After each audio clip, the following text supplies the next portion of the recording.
Hello friends, this is SP Singh and welcome to smarter everyday. प्यारे दोस्तों, बात करेंगे Kanpur university BEd fourth semester में जो आपका फोर्थ सब्जेक्ट है योगा एजुकेशन। ठीक है, स्वास्थ्य शारीरिक एवं योग शिक्षा, health physical and yoga education, इसका ये short notes one liner content रहेगा जिसको हम लोग कवर करने वाले हैं।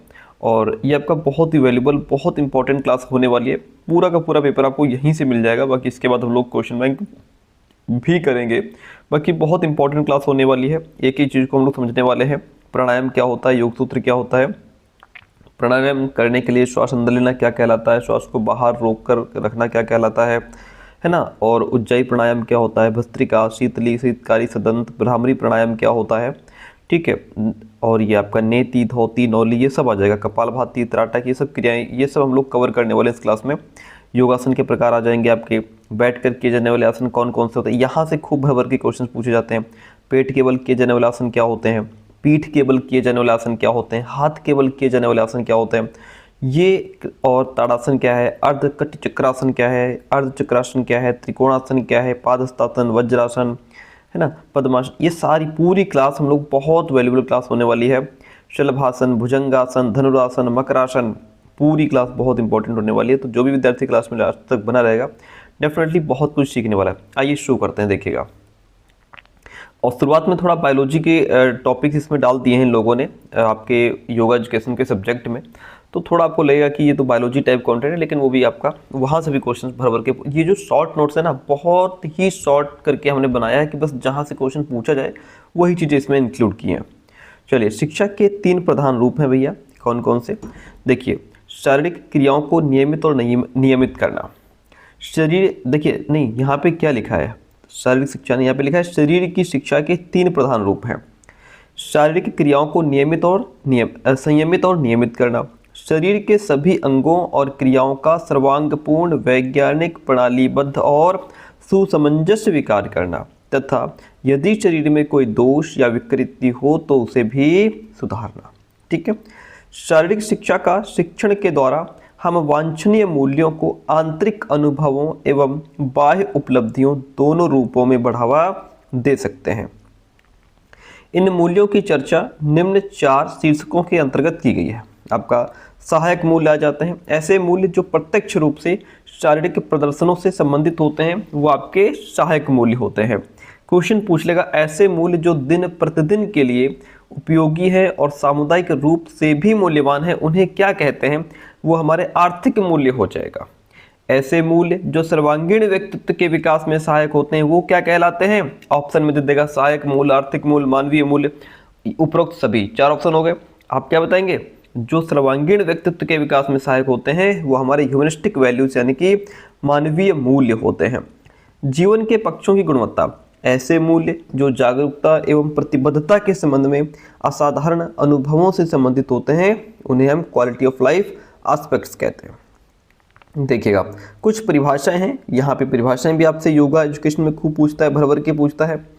कहता है कि जेफ विलियम्स के अनुसार शारीरिक शिक्षा मनुष्य द्वारा चयनित शारीरिक गतिविधियां, उनके प्रकार एवं उससे प्राप्त परिणामों का योग है। किसने कहा, जेफ विलियम्स ने कहा है।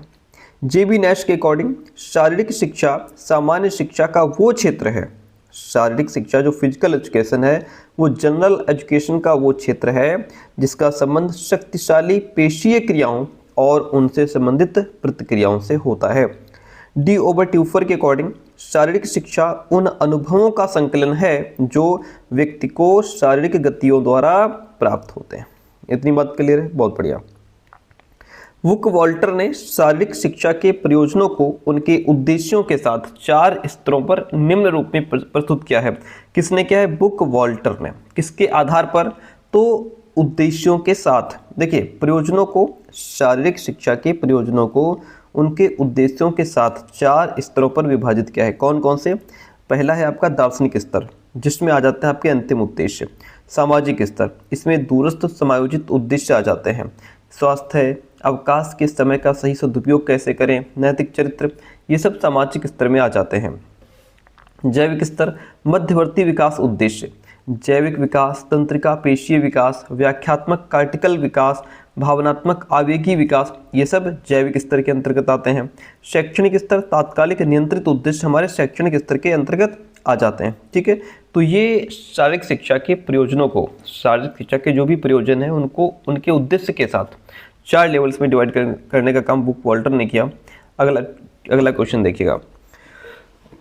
पॉइंट कहता है 2004 में खेल और शारीरिक शिक्षा के राष्ट्रीय संघ NASPE national association for sports and physical education ने अपने प्रपत्र के दूसरे शारीरिक शिक्षा के संशोधित मानकों को मूविंग इनटू द शीर्षक से प्रकाशित किया। किससे? मूविंग इनटू द शीर्षक से। शारीरिक शिक्षा जिम्नास्टिक व्यायामों का समुच्चय है। किसका?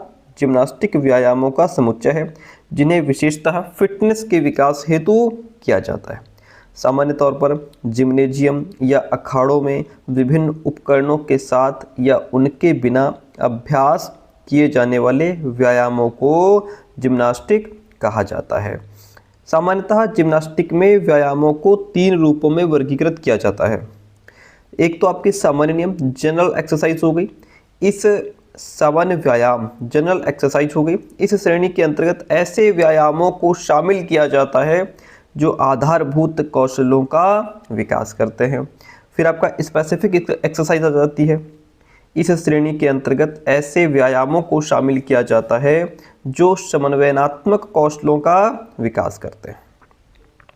फिर आपके आते हैं बहुउद्देशीय व्यायाम, मल्टीपर्पज एक्सरसाइज। इस श्रेणी के अंतर्गत ऐसे व्यायामों को शामिल किया जाता है जो संधि सुनम्यता यानी ज्वाइंट फ्लेक्सिबिलिटी का विकास करते हैं। मनोरंजन अवकाश का एक सकारात्मक पक्ष है। जो मनोरंजन है यह अवकाश का क्या है? एक सकारात्मक पक्ष है। शारीरिक शिक्षा में शिक्षण विधि में प्रमुख रूप से क्रियात्मक विधि का प्रयोग किया जाता है। किस विधि का? क्रियात्मक विधि का प्रयोग किया जाता है। शारीरिक शिक्षा एवं खेल विषय के अंतर्गत 12 उपविषय आते हैं। कितने? 12। इंस्ट्रक्शनल एक्टिविटी क्या है? शैक्षिक गतिविधियां क्या है? देखिए, शैक्षिक गतिविधियां वो साधन हैं जिसके माध्यम से व्यक्ति शारीरिक शिक्षा के बारे में औपचारिक ज्ञान प्राप्त करते हैं। शारीरिक फिजिकल एजुकेशन के बारे में फॉर्मल नॉलेज गेन करते हैं। फिर है आपका अंतरस्थानिक गतिविधि। शारीरिक शिक्षा के इस कार्यक्रम के अंतर्गत शारीरिक गतिविधियां कक्षा के बाहर किंतु संस्थान की 4 दीवारी के अंदर आयोजित की जाती है। इतनी बात क्लियर है। बहिर्संस्थानिक गतिविधि। शारीरिक शिक्षा के ये कार्यक्रम विभिन्न खेलों में छात्रों को अपने कौशलों का प्रदर्शन करने का अवसर उपलब्ध कराते हैं। रूपांतरित या अनुकूलित गतिविधि। शारीरिक रूप से अक्षम विकलांग व्यक्तियों छात्रों के समुच्चय के लिए निर्धारित गतिविधियों को अनुकूलित गतिविधियां कहा जाता है। परंपरागत रूप से शारीरिक शिक्षा को शिक्षण क्षेत्र का भाग माना गया है। क्या? परंपरागत रूप से शारीरिक शिक्षा को शिक्षण क्षेत्र का भाग माना गया है। अरस्तु के अनुसार स्वस्थ शरीर में मस्तिष्क की उत्पत्ति का नाम शिक्षा है। जवाहरलाल नेहरू कहते हैं कि मेरा विचार है कि जब तक हमारा शारीरिक स्वास्थ्य अच्छा नहीं होगा तब तक हम वास्तव में मानसिक प्रगति नहीं कर पाएंगे। डॉक्टर सर्वपल्ली राधाकृष्णन के अनुसार मानव शरीर आत्मा की अभिवृत्ति का साधन है, अतः उपयुक्त रूप से शारीरिक शिक्षा अनिवार्य है। देखिए, शिक्षा का लक्ष्य केवल 3 यानी कि रीडिंग, राइटिंग, अर्थमेटिक, पढ़ना लिखना गणित की शिक्षा देना नहीं, बल्कि इन्होंने कहा कि 7 यानी कि reading, writing, arithmetic, right, responsibility, relationship and recreation की शिक्षा देना है। ठीक है। थॉमस वुड के अकॉर्डिंग शारीरिक शिक्षा का उद्देश्य व्यक्ति की सर्वांगीण शिक्षा में योगदान से संबंधित होना चाहिए। आगे बढ़ते हैं। शिक्षा का पूर्ण होने के लिए उसमें 5 प्रधान पहलू होने चाहिए। कितने? 5। इनका संबंध मनुष्य की 5 प्रधान क्रियाओं से होता है: शारीरिक, प्राणिक, मानसिक, अंतरात्मिक और आध्यात्मिक। ठीक है। शिक्षा का पहला सबक बच्चा शारीरिक गतियों के माध्यम से ही सीखता है। शिक्षा का पहला सबक बच्चा कहाँ से सीखता है? शारीरिक गतिविधियों, फिजिकल मूवमेंट के माध्यम से ही सीखता है। डी.ओवर.ट्यूफर कहते हैं, फिजिकल एजुकेशन उन अनुभवों का संकलन है जो व्यक्ति को शारीरिक गतियों द्वारा प्राप्त होते हैं। संयुक्त राष्ट्र महासभा ने 2005 को खेल और शारीरिक शिक्षा वर्ष के रूप में मनाया था। प्लेटो के अकॉर्डिंग बालक को दंड की अपेक्षा खेल द्वारा नियंत्रित करना कहीं ज़्यादा अच्छा है। तंत्रिका पेशीय विकास द्वारा गामक दक्षताएं प्राप्त होती हैं। यह दक्षता अभ्यास और प्रशिक्षण से प्राप्त होती है। व्हाइट के अकॉर्डिंग संस्कृति एक प्रतीकात्मक, निरंतर, संचयी और प्रगतिशील प्रक्रिया है। प्लेटो ने अपने प्रसिद्ध ग्रंथ रिपब्लिक में लिखा है कि व्यायाम और संगीत मनुष्य की आत्मा को निरंतर उच्चतम स्तर की ओर अग्रसर करते हैं। जिसने प्लेटो ने लिखा है। यूनानियों के जीवन में राष्ट्रीय पर्वों का बड़ा महत्व होता था। किसका? यूनानियों के जीवन में ये जो नेशनल फेस्टिवल्स होते थे इनका बड़ा इंपॉर्टेंस था। इन्हीं त्योहारों में ओलंपिया नामक स्थल पर जीएस देवता को सम्मानित करने के लिए लगभग 776 ईसा पूर्व से आयोजित किए जाने वाला उत्सव ओलंपिक प्रमुख था। 394 ईस्वी में रोमन सम्राट थियोडोसिस प्रथम ने इन खेलों को प्रतिबंधित कर दिया था। डॉक्टर विलियम पेनी ब्रुक्स एवं बैरन पियर दे कुबर्तिन के प्रयासों से 1896 में आधुनिक ओलंपिक खेलों को पुनः आरंभ किया गया। रोम की बात करें, रोमवासी उन क्रियाओं को पसंद करते थे जो उत्तेजक हों, भयावह हों, जिनमें रक्तपात हो और जो रोमांच से परिपूर्ण हो। कोलोसियम में ग्लैडिएटर मुठभेड़ें एवं सर्कस मैक्सिमस में रथ दौड़ को देखना रोमवासियों को ज़्यादा पसंद था। कालिदास ने कुमार संभवम में लिखा है, शरीर माध्यम खलु धर्म साधनम। चलिए ध्यान रखिएगा क्या लिखा है। अगला नेक्स्ट चैप्टर है कि स्वस्थ जीवन की एक मजबूत नींव है। स्वास्थ्य जो है यह जीवन की एक मजबूत नींव है जिस पर संपूर्ण जीवन की खुशियां टिकी रहती हैं। अंग्रेजी शब्द हेल्थ के अनुसार खतरे या चोट से मुक्त होने की अवस्था ही तो स्वास्थ्य है। स्वास्थ्य का अर्थ विभिन्न व्यक्तियों के लिए अलग अलग है। शरीर रचना विज्ञानी कहते हैं कि स्वास्थ्य का तात्पर्य सामान्य शारीरिक संरचनाओं की पुष्टि करना है। शरीर क्रिया विज्ञानी के लिए स्वास्थ्य का तात्पर्य शरीर का सामान्य रूप से कार्य निष्पादन करना है। जैव रसायन शास्त्री के लिए स्वास्थ्य का तात्पर्य शरीर में जैव रासायनिक स्तरों का सामान्य स्तर है। रोग विज्ञानी कहते हैं कि हेल्थ क्या है? सामान्य कोशिकीय संगठन से है। इनका तात्पर्य किससे है? स्वास्थ्य का तात्पर्य सामान्य कोशिकीय संगठन से है। आनुवंशिकी विज्ञानी के लिए स्वास्थ्य का तात्पर्य आनुवंशिकी क्षमता की पूर्ण अनुभूति है। मनोचिकित्सक के लिए स्वास्थ्य का तात्पर्य अच्छी तरह से समायोजित और संतुलित व्यक्तित्व से है। इतना बात समझ गए? ठीक है, आगे बढ़ते हैं। स्वास्थ्य के संबंध में परिवर्तित होती कुछ अवधारणाएं इस प्रकार हैं।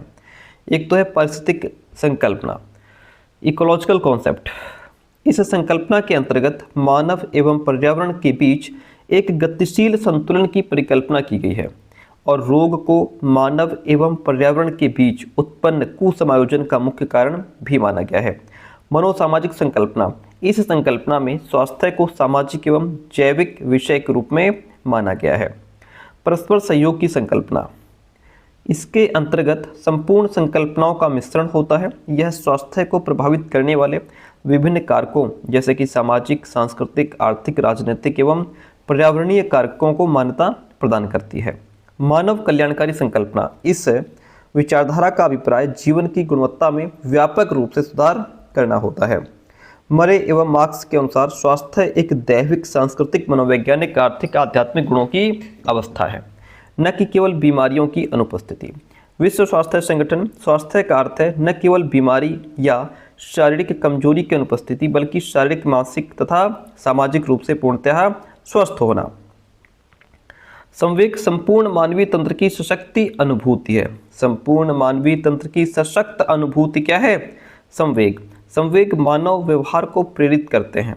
अच्छे स्वास्थ्य का सही आधार क्या है? पोषण। अधिकतर बीमारियों का कारण क्या है? खराब पोषण। स्वास्थ्य क्या है? एक बहुआयामी धारणा है। क्वेश्चन पूछ लेगा स्वास्थ्य है एक आयामी, द्विआयामी या बहुआयामी? तो बहुआयामी धारणा है। गुणसूत्रों की खराबी बहुत सी बीमारियों को उत्पन्न करती है। अगर गुणसूत्रों की खराबी हो जाए, उसमें खराबी आ जाए तो बहुत सी बीमारियां उत्पन्न होती हैं, जैसे सिकल सेल एनीमिया, हीमोफीलिया, चयापचय की कुछ खराबी, ये सब हो सकता है। स्वास्थ्य की स्थिति गुणसूत्रों की संरचना पर निर्भर करती है। स्वास्थ्य की स्थिति किस पर निर्भर करती है? गुणसूत्रों की संरचना पर निर्भर करती है। बाहरी वातावरण उन चीज़ों से बना है जिससे व्यक्ति जनन के बाद संपर्क में आता है। जीवन पद्धति का अर्थ क्या है? लोगों के रहन सहन का तरीका। स्वास्थ्य में व्यक्ति की जीवन पद्धति और इसे निश्चित करने वाले कारक दोनों तत्व इसमें शामिल होते हैं। स्वास्थ्य सेवाओं का लक्ष्य लोगों के स्वास्थ्य स्तर में सुधार लाना है। मानव जीवन एकल कोशिका से प्रारंभ होता है और 9 माह की अवधि में एक बहुकोशिकीय जीव में बदल जाता है। मानव की सबसे प्रमुख, सुंदर और रोचक तथापि अत्यंत नाजुक और निर्णायक अवस्था किशोरावस्था मानी गई है। एडोलसेंस लैटिन शब्द एडोलसेयर से लिया गया है। जो एडोलसेंस है यह लैटिन शब्द है और यह एडोलसियर से लिया गया है, जिसका अर्थ है वृद्धि करना या फिर परिपक्वता।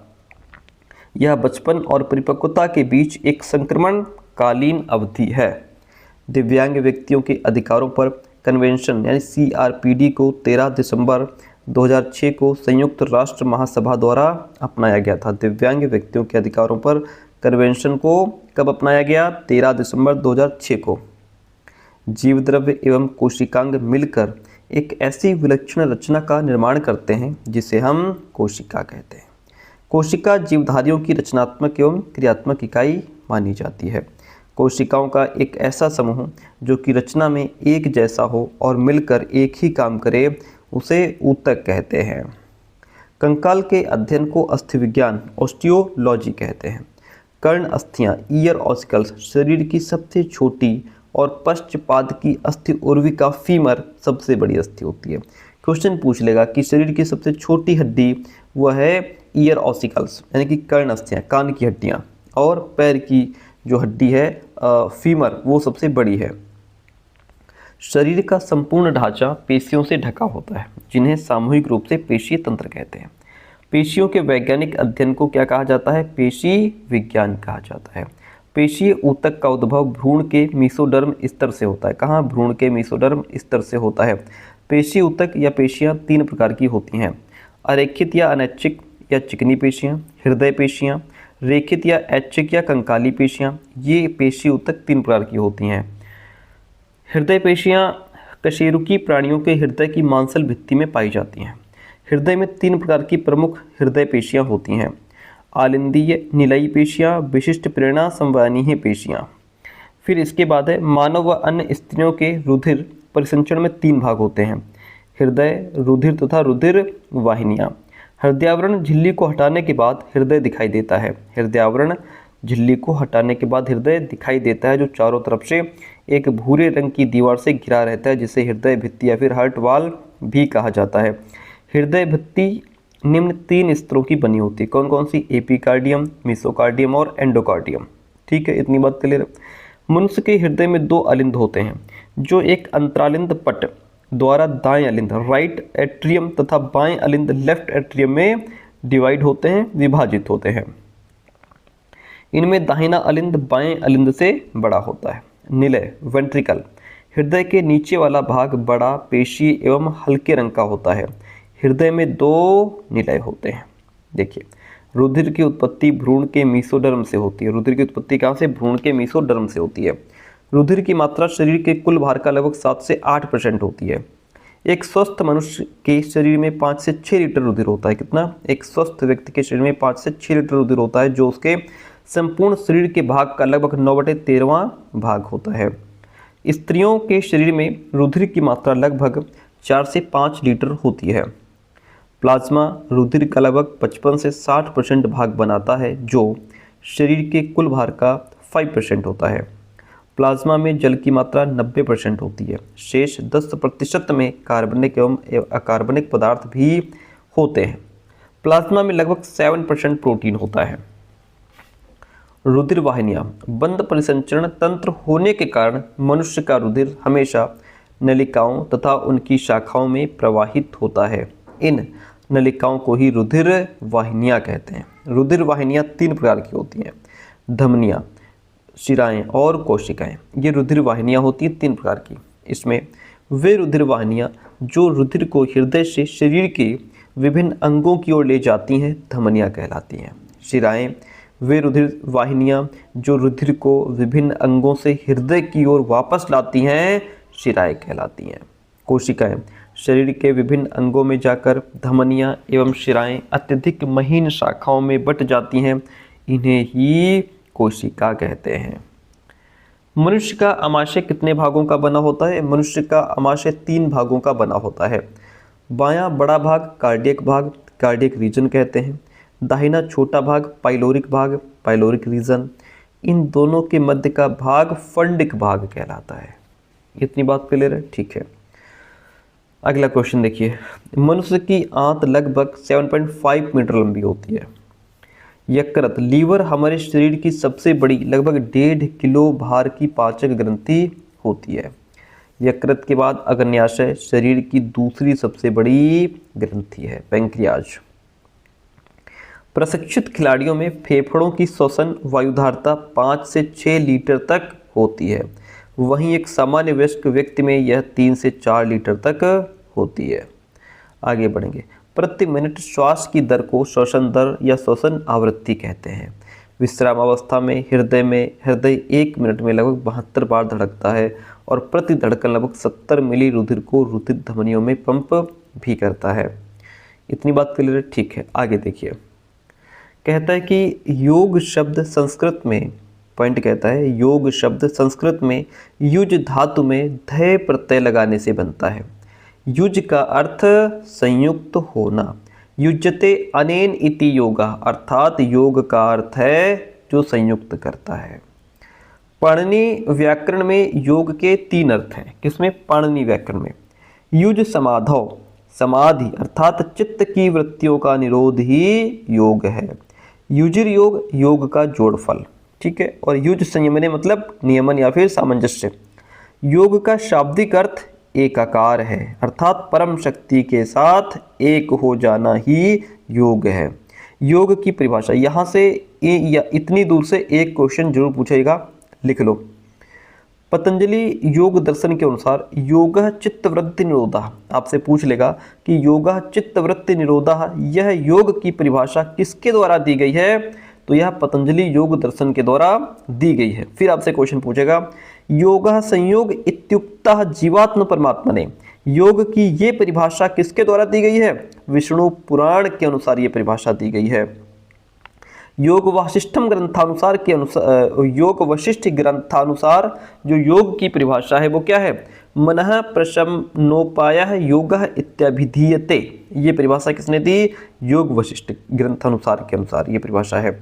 फिर भगवत गीता में योग की परिभाषा क्या लिखी है? युक्ताहार विहारस्य युक्त चेष्टस्य कर्मेषु युक्त स्वप्नावबोधस्य योगो भवति दुःखः, ये परिभाषा योग की किसके अनुसार दी गई है? भगवत गीता के अनुसार। फिर देखिए बहुत इंपॉर्टेंट, कुशल चितैकगतः योगः, यह योग की परिभाषा किसने दी? बौद्ध धर्म के अनुसार दी गई है। ठीक है, ये बड़ी इंपॉर्टेंट है। एक तो ये देखिए, इसमें एक तो ये परिभाषा और एक आपकी और 3 ये वाली परिभाषा। ठीक है, पहली वो, दूसरी नंबर पे ये, फिर ये आ जाती हैं। ये बहुत ज़्यादा पूछी जाती हैं। विश्व की प्रथम पुस्तक ऋग्वेद में कई स्थानों पर यौगिक क्रियाओं के विषय में उल्लेख मिलता है। महर्षि पतंजलि के योग सूत्रों की एक अत्यंत महत्वपूर्ण देन उनका 8 अंगों से युक्त योग है, जो अष्टांग योग के रूप में जाना जाता है। ये 8 अंग क्या हैं? यम, नियम, आसन, प्राणायाम, प्रत्याहार, धारणा, ध्यान, समाधि। ठीक है, अब आपसे पूछ लेगा धारणा कौन सा अंग है? धारणा 6 नंबर का अंग है, यानी कि छठा अंग है। ठीक है, ध्यान कौन सा अंग है? ध्यान 7वां अंग है। पूछ लेगा प्रत्याहार कौन सा अंग है? प्रत्याहार 5वां अंग है। ये आपको ध्यान रखना पड़ेगा, सीक्वेंस इसका ध्यान रखना पड़ेगा। पूछ लेगा कि यम का मतलब क्या है? आत्म संयम की वो साधना जिसमें निषेध होते हैं। नियम मतलब ये आदेश जो विधि के सूचक हैं। आसन शरीर की मुद्राएं। प्राण शक्ति का नियंत्रण क्या कहलाता है? प्राणायाम। इंद्रियों का उनके विषयों से निग्रह क्या कहलाता है? प्रत्याहार। मन का केंद्रीकरण क्या कहलाता है? धारणा। विकेंद्रीकरण ध्यान। परम चैतन्य समाधि। ठीक है, तो ये आप इसको सीक्वेंस ध्यान रखेंगे। पहले 5 अंग एक ही शीर्षक बहिरंग योग के अंतर्गत आ जाते हैं। पहले 5 अंग, देखिए इसमें आपका पहले 5 यानी कि यहाँ से लेकर के यहाँ तक ये कितने हो गए? 5 हो गए। ये जो 5 अंग हैं ये एक ही शीर्षक बहिरंग योग, इन पांचों को क्या कहा जाता है? बहिरंग योग कहा जाता है। सर क्या कहा जाता है? बहिरंग योग। ये जो 5 हैं ये बहिरंग योग कहलाते हैं। अंतिम 3 अंगों का उल्लेख अंतरंग योग के रूप में हुआ है और लास्ट में 6 से 8 तक जो बचे ये अंतिम, इनको क्या कहा जाता है? इन्हें अंतरंग योग कहा जाता है। ध्यान रखिएगा। रामचरितमानस में तुलसीदास जी ने लिखा है, काम क्रोध मद लोभ सब नाथ नरक के पंथ, सब परिहरहु रघुबीर ही भजहु भजही जही संत। किसने कहा? तुलसीदास जी ने। तप का शाब्दिक अर्थ क्या होता है? तपस्या। स्वाध्याय का शाब्दिक अर्थ होता है सेल्फ स्टडी, स्वयं अध्ययन। ईश्वर प्रणिधान का तात्पर्य है जप करते हुए या मन में हर समय यह ध्यान रखते हुए कि हमारे कार्य भगवान की पूजा है, भगवान के सदैव संपर्क में रहना है। आसन वह स्थिति जिसमें आप शारीरिक और मानसिक रूप से शांत, शिथिल, स्थिर और सुखपूर्वक रह सकें, वही तो आसन है। महर्षि पतंजलि के योग सूत्र में योग की छोटी सी परिभाषा है स्थिर सुखम आसनम। ये भी खूब पूछा जाता है, अर्थात वह स्थिति जो सुखद और स्थिर हो, क्या कहते हैं? वह योगासन कहलाता है। आगे बढ़ेंगे। प्राण का आयाम ही प्राणायाम है, ठीक है, यानी कि प्राणों पर कंट्रोल करना। प्रत्याहार का शाब्दिक अर्थ है परे होना। प्रत्याहार में हम अपनी इंद्रियों को बाहरी चीज़ों से दूर करते हैं और उनको अंदर की ओर मोड़ लेते हैं। हमारी 5 प्रमुख इंद्रियां हैं जो कि दृष्टि, घ्राण, श्रवण, स्पर्श और स्वाद हैं। क्वेश्चन पूछ लेगा हमारी कितनी इंद्रियां हैं? 5। कौन कौन सी? दृष्टि, घ्राण, श्रवण, स्पर्श और स्वाद। आगे बढ़िए। योग के प्रकार यहाँ से शुरू होते हैं। देखिए प्यारे दोस्तों, आपको बताते चलें कि जो हमारा व्हाट्सअप चैनल है उसको अगर आपने अभी तक ज्वाइन नहीं किया है तो उसको ज्वाइन कर लीजिएगा, लिंक डिस्क्रिप्शन बॉक्स में है। सर व्हाट्सअप चैनल क्यों ज्वाइन करें? इसको इसलिए ज्वाइन कर लीजिए क्योंकि यहाँ पे जितनी भी वीडियो जो भी अपडेट्स रहती हैं हम वो सबसे पहले व्हाट्सअप चैनल पर ही फॉरवर्ड कर देते हैं, ठीक है, जिससे कि आपको अपडेट मिलता रहे। दूसरी बात यह है कि आपका यूपीटेट एग्ज़ाम जुलाई में लगा हुआ है, ठीक है। सीटेट एग्ज़ाम की डेट आ गई, 6 सितंबर को सीटेट एग्ज़ाम होना है। तो अब जो है यूपीटेट सीटेट की क्लासेस भी आपको कंटिन्यू मिलेंगी और वो हमारे दूसरे चैनल पर जिसका नाम है लर्न विद एसपी सर, ठीक है, लर्न विद एसपी सर। ये हमारा दूसरा चैनल है यूट्यूब चैनल जिस पे हम यूपीटेट सीटेट क्लासेस करवाएंगे, ठीक है। इसका लिंक भी डिस्क्रिप्शन बॉक्स में पड़ा है और वहाँ से आप जाएंगे, इस चैनल को अभी सब्सक्राइब कर लीजिए। आपका ये चौथा पेपर हो जाए योगा एजुकेशन, उसके बाद हम आपका यूपीटेट क्लासेस यहाँ पे शुरू कर देंगे, जिसमें हम क्या करने वाले हैं जो मोस्ट, अब देखिए यूपीटेट के लिए 1 महीना बचा है, ज़्यादा समय है नहीं कि हम पूरा सिलेबस यहाँ से शुरू करके फिर ख़त्म करें। यहाँ पे जो मोस्ट इंपॉर्टेंट क्वेश्चंस का कलेक्शन रहेगा, 100 टॉप क्वेश्चंस का जो कलेक्शन रहेगा, जो मोस्टली रिपीटेड क्वेश्चंस हैं, ऐसे क्वेश्चंस हम लेकर के आएंगे जो एकदम आपके लिए रामबाण सिद्ध होने वाले हैं, ठीक है।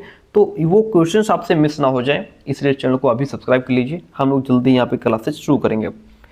योग के प्रकार, योग के अनेकों प्रकार हैं। देखिए राजयोग, यह चेतना चित्त में होने वाली चंचलता को प्रतिबंधित करने का काम करता है। कर्म योग, यह बिना फल की इच्छा के निस्वार्थ अनासक्त कर्म का मार्ग है। कर्म योग में आप सभी कार्य आराम से करना सीख जाते हैं। भक्ति योग, यह भक्ति का मार्ग है जिसमें स्वयं का परमात्मा के लिए समर्पण होता है। ज्ञान योग, ज्ञान का वह प्रकार अज्ञानता को समाप्त करके आध्यात्मिक ज्ञान की खोज पर बल देता है। अगला देखिएगा, यहाँ से चैप्टर 4 शुरू होता है। महर्षि पतंजलि ने अष्टांग योग के तृतीय सोपान के अंतर्गत आसनों को स्थान दिया। खूब क्वेश्चन पूछता है कि महर्षि पतंजलि ने अष्टांग योग के किस सोपान के अंतर्गत आसनों को स्थान दिया? तृतीय सोपान के अंतर्गत आसनों को स्थान दिया। योग सूत्र के द्वितीय अध्याय के 46वें सूत्र में आसन को निम्न रूप में डिफाइन किया है। क्या? स्थिर सुखमासनम, स्थिर सुखम आसनम। आसन की सिद्धि, महर्षि पतंजलि ने आसन की सिद्धि के संदर्भ में स्पष्ट करते हुए कहा कि ततो द्वंद्वाभिघाता, ठीक है। आगे बढ़ जाते हैं। प्राणायाम शब्द 2 पदों प्राण और आयाम का संयोजन है।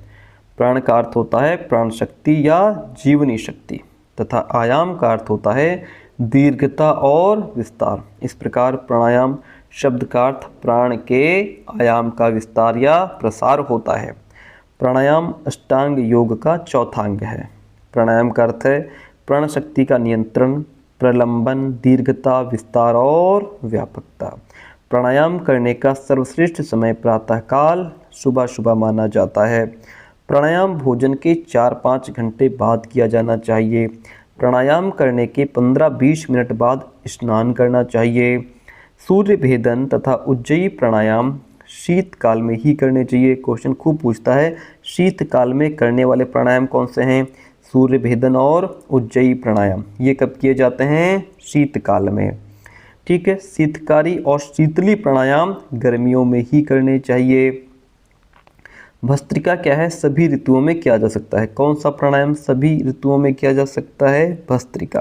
चलिए, बहुत वैल्यूबल कंटेंट आप पढ़ रहे हैं, देखिएगा। क्वेश्चन कहता है कि प्राणायाम करने के लिए श्वास अंदर लेना क्या कहलाता है? पूरक। श्वास को अंदर रोक करके रख रहे हैं, कुंभक कहलाता है। श्वास को बाहर निकालना रेचक कहलाता है। श्वास को बाहर ही रोक करके रखना बहिर्कुंभक कहलाता है। ध्यान रखिएगा। फिर अगला पॉइंट, गर्भवती महिलाओं को कपालभाति, बाह्य प्राणायाम और अग्निसान क्रिया को छोड़कर शेष प्राणायाम व सूक्ष्म व्यायाम धीरे धीरे करने चाहिए। अनुलोम विलोम प्राणायाम, अनुलोम का अर्थ है श्वास लेना, विलोम का अर्थ होता है श्वास छोड़ना। हठ प्रदीपिका में नाड़ी शुद्धि को प्राणायाम की पहली प्रणाली कहा गया है। अब देखिए, उज्जाई प्राणायाम। उज्जाई संस्कृत भाषा का शब्द है जिसका अर्थ है विजयी। इसे अतीन्द्रिय श्वसन भी कहते हैं क्योंकि यह मन को सूक्ष्म स्तरों तक ले जाता है। भस्त्रिका प्राणायाम, यह प्राणायाम में भस्त्रा यानी लोहार की धौंकनी भस्त्रिका की भांति शरीर में तेजी से वायु खींची और निकाली जाती है, इसलिए इसको हम भस्त्रिका प्राणायाम कहते हैं। शीतली प्राणायाम, शीतली का अर्थ होता है ठंडा, इसे चंचु जिह्वा प्राणायाम भी कहते हैं। चंचु जिह्वा प्राणायाम किसको कहा जाता है? शीतली प्राणायाम को। शीतकारी प्राणायाम, इस प्राणायाम से संतुलित अवस्था की प्राप्ति होती है, इसे शीत ध्वनि प्राणायाम भी कहते हैं। सदंत प्राणायाम, दांतों के उपयोग से किया जाने वाला प्राणायाम सदंत कहलाता है, यानी दंत सहित। भ्रामरी प्राणायाम, भ्रामरी का अर्थ होता है भंवरा। इस प्राणायाम को भ्रामरी इसलिए कहा जाता है कि इसमें भौरे के गुंजन के समान ध्वनि उत्पन्न की जाती है, इसलिए इसको भ्रामरी कहते हैं। अगला देखिएगा, आयुर्वेद एवं हठ योग दोनों ग्रंथों के अनुसार रोग का कारक वात, पित्त और कफ में असंतुलन होना ही है। षट क्रियाओं का उपयोग शरीर में इन त्रिदोषों वात, पित्त और कफ, इन तीनों दोषों अर्थात वात, पित्त, कफ को संतुलित करने के लिए षट क्रियाओं का उपयोग किया जाता है। षट क्रियाओं के अंतर्गत 6 क्रियाएं आती हैं। नेति, नेति नासिका गुहा के शुद्धिकरण की विधि है। इस समूह में 4 नेतियां आती हैं, जल नेति, सूत्र नेति, दुग्ध नेति और घृत नेति।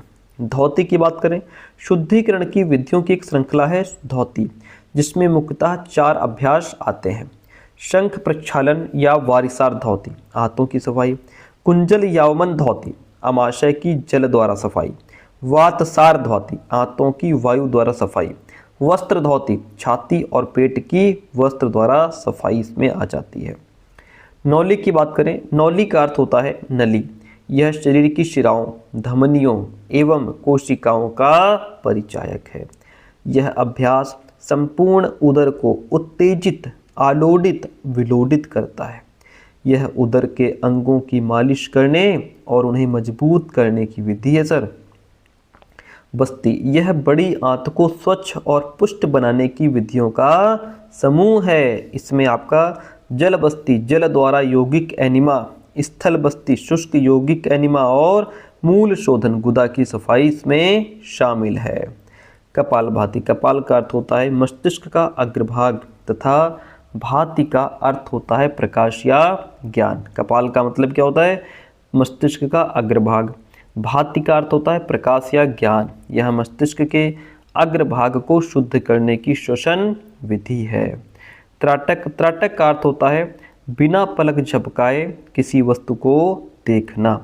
इस प्रकार त्राटक किसी वस्तु को एकटक देखने का अभ्यास है जो एकाग्रता की शक्ति को विकसित करता है। त्राटक, बहुत ध्यान से देखना। बंध क्या होता है? बंध का शाब्दिक अर्थ है बांधना या कसना। बंध 3 तरह के होते हैं, जालंधर बंध, उड्डयन बंध और मूल बंध। मुद्रा शब्द का अर्थ होता है भाव भंगिमा। सामान्यतः मुद्राओं का उपयोग 3 क्षेत्रों में होता है, नृत्य, संस्कार और हठ योग। हठ योग प्रदीपिका में मुद्रा को योगांग कहा गया है। सर क्या? योगांग। घेरंड संहिता के अनुसार मुख्यतः 25 मुद्राएं होती। क्वेश्चन पूछता है खूब कि घेरंड संहिता के अनुसार कितने प्रकार की मुद्राएं बताई गई हैं? घेरंड संहिता के अनुसार 25 मुद्राएं होती हैं और हठयोग प्रदीपिका में केवल 10 मुद्राओं का ही वर्णन है। हठयोग प्रदीपिका में कितने मुद्राओं का वर्णन है? 10। घेरंड संहिता में कितनी मुद्राओं का वर्णन है? 25। ठीक है। ध्यान शब्द संस्कृत भाषा के शब्द धी से बना है, जिसका अर्थ है विचार करना, चिंतन करना और विचार में लीन होना। महर्षि पतंजलि के अनुसार तत्र प्रत्येकतांता ध्यानम, क्या लिखा है? तत्र प्रत्येकतांता ध्यानम, अर्थात किसी वस्तु पर धारणा के निरंतर प्रवाह को ही ध्यान कहते हैं। ध्यान के लिए पहला काम ही अपनी स्थिति, पोजीशन में आना होता है। चलिए योगासन के प्रकार समझिए। योगासन का वर्गीकरण इस प्रकार है। एक तो वर्गीकरण नंबर फर्स्ट, इसमें आपका आ जाता है ध्यानात्मक आसन, जैसे वज्रासन, पद्मासन, सिद्धासन, स्वास्तिकासन, ये सब आ जाते हैं ध्यानात्मक आसन के अंतर्गत। अब सांस्कृतिक आसन, इसके 2 उपभाग होते हैं। एक आपका शारीरिक आसन, जैसे सर्वांगासन, सुप्त वज्रासन, हलासन, धनुरासन, ये सब। विश्रामासन में आपका मकरासन, श्वासासन, ये सब आ जाते हैं।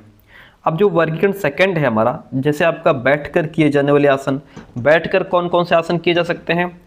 पद्मासन, सिंहासन, पर्वतासन, मंडूकुरासन, ठीक है, गर्भासन, गौमुखासन, सिद्धासन, वीरामन, पश्चिमोत्तासन, अर्धवक्रासन, जानु शिरासन, वक्रासन, अर्धमत्स्येंद्रासन, आकर्ण, धनुरासन, पूर्ण मत्स्येंद्रासन, ये सब बैठकर किए जाने वाले आसन हैं। पेट के बल किए जाने वाले आसन, पूर्ण शलभासन, भुजंगासन, धनुरासन, मकरासन, ये सब पेट के बल किए जाने वाले आसन है। क्वेश्चन पूछता है जैसे कि भुजंगासन किस स्थिति में किया जाने वाला आसन है? पेट के बल किए जाने वाला आसन है।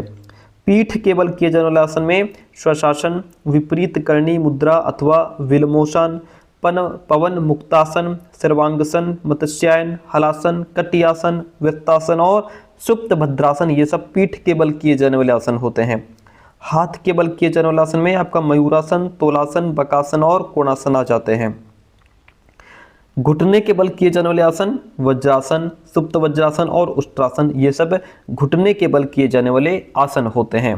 पैरों के बल किए जाने वाले आसन गरुड़ासन, वृक्षासन, संतुलनासन, नटराजासन, तारासन, त्रिकोणासन, चक्रासन, ये सब पैरों के बल किए जाने वाले आसन होते हैं। सिर के बल किए जाने वाले आसन में शीर्षासन और ऊर्ध्व पद्मासन आ जाता है। ऐसे आसन जो विशेष वस्तुओं के अंतर्गत आते हैं वस्तुवत आसन कहलाते हैं।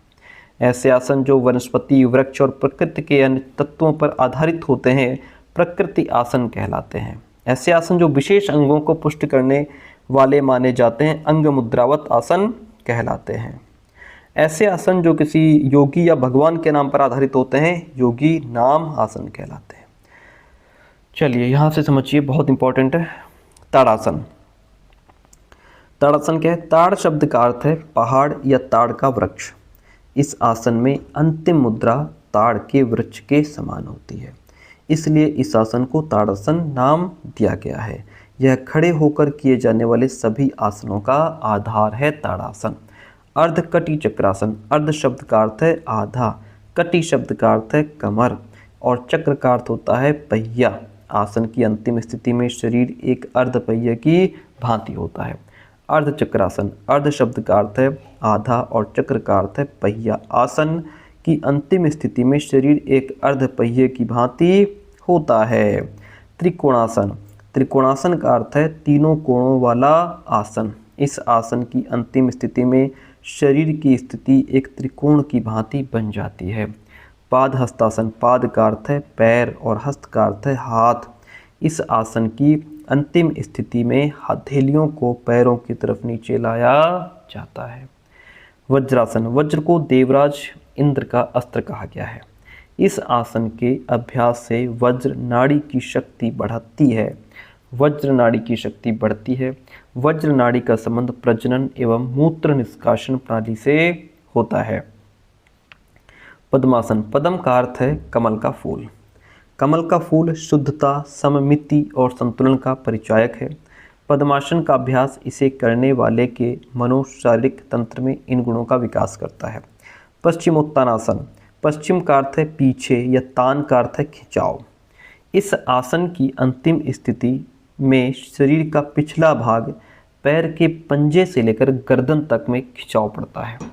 ऊष्ट्रासन, ऊष्ट का अर्थ होता है ऊंट। इस आसन की अंतिम स्थिति ऊंट के समान बनती है। फिर है वक्रासन, वक्र का अर्थ है तिरछा। यह आसन मेरुदंड को सीधा करता है, किंतु इस आसन की अंतिम स्थिति में शरीर अवश्य तिरछी स्थिति में होता है।